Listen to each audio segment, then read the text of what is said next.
Varahi silks వారి grand festive celebrations పొందండి 10,000 రూపాయలు ఆపై కొనుగోలుపై బంగారు నాణెం ఉచితంగా.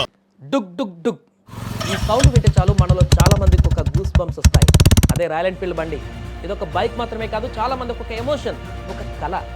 కానీ షోరూమ్కి వెళ్ళి దాని రేట్ అడిగినప్పుడు మాత్రం గుండెలో మరొక రకమైన సౌండ్ వస్తుంది. అదే ధడ్ ధడ్.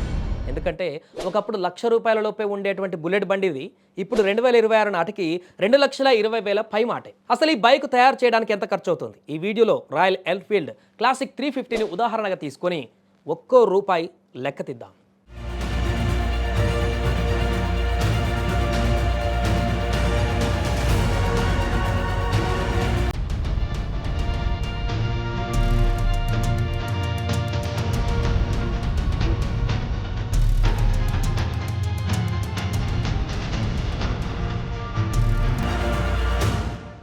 మనం తీసుకున్న ఈ డేటా 2026 జనవరి నాటి అంచనా. ఇండస్ట్రీ లెక్కల ప్రకారం స్టీల్, ఇంజిన్, టైర్లు, లేబర్ అన్ని కలుపుకొని ఒక రాయల్ ఎన్ఫీల్డ్ క్లాసిక్ 350 బైక్ని తయారు చేయడానికి కంపెనీకి అయ్యేటువంటి ఖర్చు అంచనా ఎంతో తెలుసా? సుమారు 80,000 నుంచి ₹1,00,000 మాత్రమే. మరి షోరూంలో దాని ధర ఎంత? ఢిల్లీ లేదా హైదరాబాద్ లాంటి సిటీల్లో దీని ఎక్స్ షోరూమ్ ధరే ₹1,83,000 నుంచి మొదలవుతుంది. టాప్ మోడల్ అయితే ₹2,17,000 దాకా ఉంది. చూసారా తేడా? దాదాపు ₹93,000 వ్యత్యాసం ఉంది. ఇందులో royal Enfield company profit margin దాదాపు 25% నుంచి 30% వరకు అనుకుందాం. ట్రాన్స్పోర్ట్ ఖర్చులు, టీవీలో వచ్చేటువంటి యాడ్స్ ఖర్చులు, మార్కెటింగ్ ఇవన్నీ ఈ గ్యాప్లోనే ఉంటాయి. బ్రాండ్ ఇమేజ్కి మనం చెల్లించే మొత్తం ఇది. సరే, 1,83,000 ఎక్స్ షోరూమ్ ధర అనుకుందాం.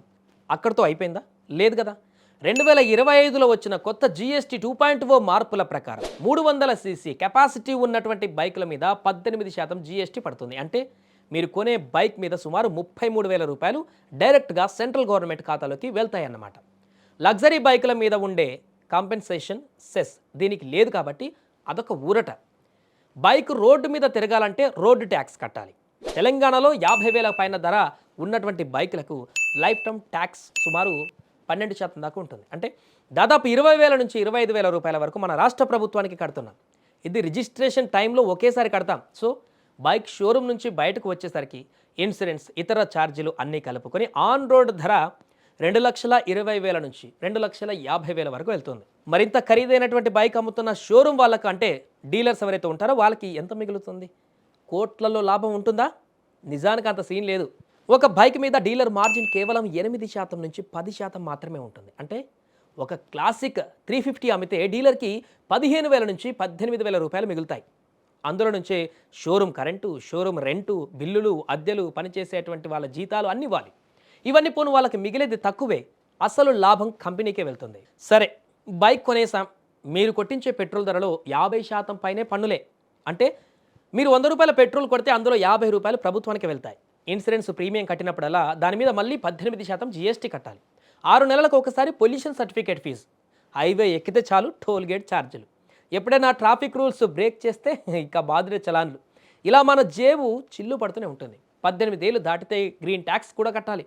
సో ఫ్రెండ్స్, మీరు 2,50,000 పెట్టి రాయల్ ఎన్ఫీల్డ్ కొంటున్నారంటే అందులో బైక్ కోసం పెడుతుంది సగం అయితే మిగతా సగం ట్యాక్స్లు ప్రాఫిట్స్ రూపంలో ఇతరులకు ఇస్తున్నారని గుర్తుపెట్టుకోండి. ఇది వాటి అనాలిసిస్. వీడియో నచ్చితే లైక్ చేయండి, షేర్ చేయండి. రాయల్ ఎన్ఫీల్డ్ బండ్ల మీద మీకున్నటువంటి అభిప్రాయాన్ని కామెంట్ చేయండి.